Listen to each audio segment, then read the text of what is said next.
Iran से deal पर दस्तखत हो चुके आबनाए हुर्मुज खुल चुकी, जुमे को आबनाए हुर्मुज मुकम्मल तौर पर खोल दी जाएगी। अमरीकी सदर ट्रंप और फ्रांसीसी सदर मैक्रोन की प्रेस कॉन्फ्रेंस। ट्रंप ने कहा, मुआहिदे पर दस्तखत की तकरीब में मेरी शमूलियत भी हो सकती है और नहीं भी। जेडी वेंस दस्तखत की तकरीब में जाएंगे, दस्तखत के बाद डील का मुसविदा जारी करेंगे। ट्रंप का कहना था, ईरान के पास अब जोहरी हथियार नहीं होगा। वादों पर अमल से पहले ईरान को पाबंदियों में रिलीफ नहीं मिलेगा। ईरान के मामले पर इत्तेहादियों से मदद की जरूरत नहीं। ईरान के साथ अच्छे ताल्लुकात नहीं होने की उम्मीद है। हम बात यह है कि तेल की कीमत गिर रही है, स्टॉक ऊपर जा रही है। फ्रांसीसी सदर ने कहा कि फ्रांसीसी फौज आबनाए हुर्मुज में मदद के लिए तैयार है।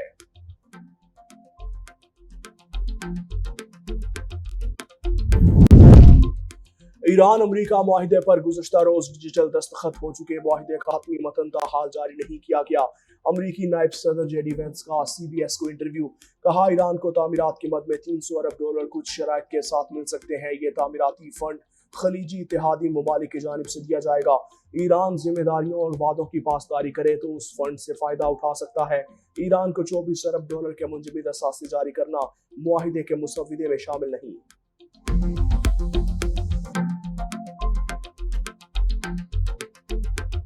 अमन का सूरज दिलू। पाकिस्तान मशरिक के वस्ता जंग के शोले बुझाने में कामयाब। ईरान अमरीका मुआहिदे पर दस्तखत जुमे को जिनेवा में होंगे। तकरीब की मेजबानी पाकिस्तान करेगा। वज़ीर आज़म शहबाज शरीफ का कौमी असम्बली में खिताब। फरीकैन सब्र, तहम्मुल और दानबंदी का दामन नहीं छोड़ा, जिसके नतीजे में आज दुनिया अमन के एक अजीम दिन की गवाह बनी। अल्लाह ने पाकिस्तान को आज जो इज्जत दी और वक़ार अता किया, कौमें सदियों से उसकी तलाश में रहती हैं।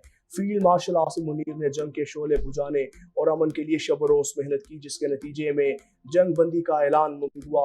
वज़ीर आज़म शहबाज शरीफ की सदर आसिफ ज़रदारी, वज़ीर ख़ारजा इसहाक़ डार और वज़ीर दाखिला मोहसिन नकवी को मुबारकबाद। कतर, सऊदी अरब और तुर्किया के किरदार को भी सराहा। वज़ीर आज़म का कहना था, ये सिर्फ दो ममालिक नहीं बल्कि आलमी अमन और सिफारतकारी की कामयाबी है।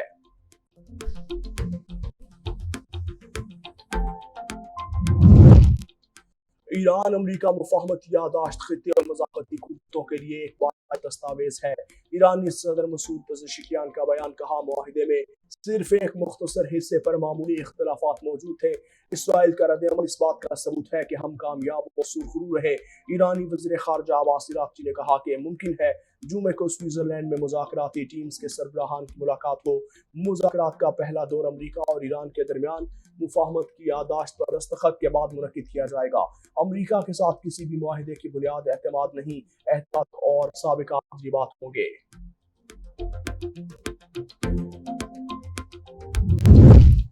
अमरीका ईरान मुआहिदे के बावजूद इसराइली वज़ीर आज़म की हट धर्मी बरकरार। नेतन्याहू का कहना है, इसराइल लबनान में शाम में मकबूजा ज़मीन नहीं छोड़ेगा।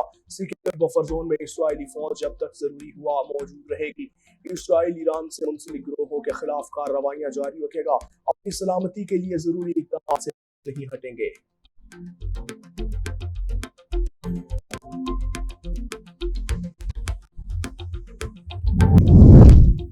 वफाकी वज़ीर दाखिला मोहसिन नकवी की जमात इस्लामी के मरकज़ मंसूरात। अमीर जमात इस्लामी हाफिज नईम रहमान से अहम मुलाकात।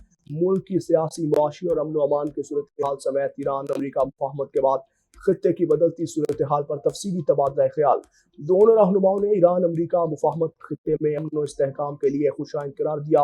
हाफिज नईम रहमान ने पाकिस्तान के मुस्बत और मुखलिसाना किरदार को कहा। मोहसिन नकवी ने हुकूमती इक़दामात और मुज़ाकराती अमल पर ब्रीफिंग दी। सोमालिया में फंसे पाकिस्तानियों की वापसी मामला भी ज़ेरे गौर आया।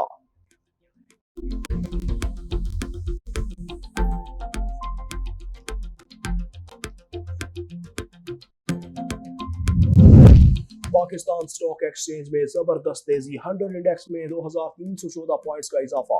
इंडेक्स 1,79,354 पॉइंट्स की सतह पर ट्रेड करने लगा, जबकि 1,78,79 की दो अहम नफ्सियात हदें बहाल हो चुकी।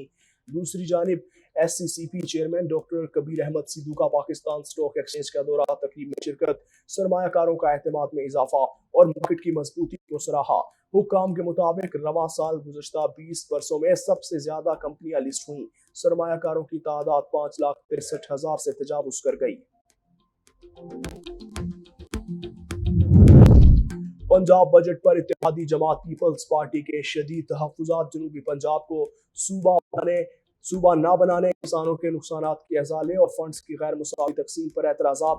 علی گیلانی کا کہنا ہے بجٹ میں لاہور کو ترجیح دے کر دیگر ضلع کو نظر انداز کیا جا رہا ہے۔ ستھرا پنجاب منصوبہ دیہاتوں تک مؤثر نہیں پہنچ سکا، صفائی کے نظام میں خامیوں سے ماحولیاتی آلودگی بڑھ رہی ہے۔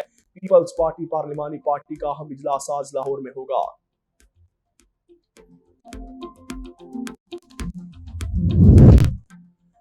بجٹ پر نیا تنازع، حکومت نے دکھایا کچھ اور، سامنے آیا کچھ اور۔ پیپلز پارٹی سے شیئر کیے گئے بجٹ، قومی اسمبلی میں پیش کیے گئے بجٹ میں فرق سامنے آ گیا۔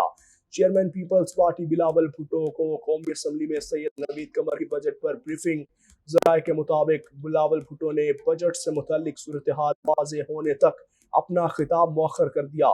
پیپلز پارٹی کی ٹیم جلد حکومت سے رابطہ کرے گی، بجٹ کے حوالے سے وضاحت طلب کی جائے گی۔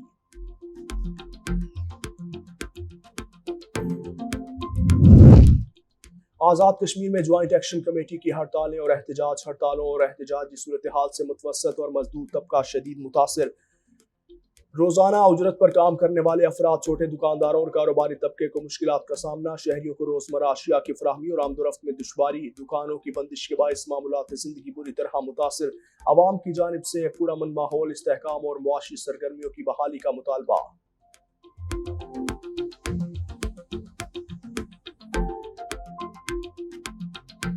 ایک ویک ہونے لگا ہے، پورے آزاد کشمیر میں زبردست لاک ڈاؤن ہے۔ لوگ بیچارے دیہڑی دار ہیں، لوگ مجبور ہیں، لوگ کئی بیمار ہیں۔ اس وقت میڈیکل سٹور بند ہیں، اس وقت ہوٹل بند ہیں۔ بڑی پریشان ہیں ہم لوگ، دکانیں بند ہیں، میڈیکل سٹور بند ہیں اور بڑے مجبور ہو گئے ہیں لوگ۔ تمام بازار بند ہیں، کھانے کی اشیاء کوئی چیز بھی نہیں ہے، دودھ کے علاوہ کوئی چیز نہیں مل رہی۔ تو لوگ دودھ پی کے تو نہیں جی سکتے نا۔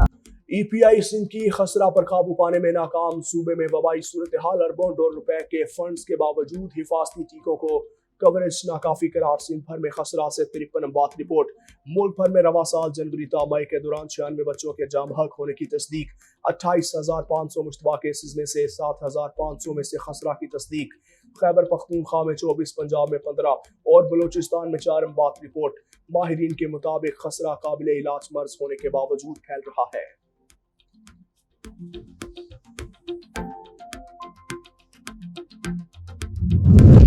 سندھ میں جرائم کی صورتحال سنگین ہو گئی۔ سال 2026 کے ابتدائی 5 ماہ کے دوران 661 افراد قتل۔ ڈکیتی کے دوران مزاحمت پر 44 شہری جان سے گئے۔ اسٹریٹ کرائم میں فائرنگ سے 87 افراد زخمی۔ 1906 ڈکیتی اور راہزنی کی وارداتیں رپورٹ۔ شہریوں سے 6,244 موبائل فون، 93 کاریں اور 1,724 موٹر سائیکل اسلحے کے زور پر چھین لی گئیں۔ 4,324 موٹر سائیکل چوری ہوئے۔ پولیس کے جرائم میں کمی کے دعووں کے باوجود اعداد و شمار نے صورتحال کو تشویشناک قرار دیا۔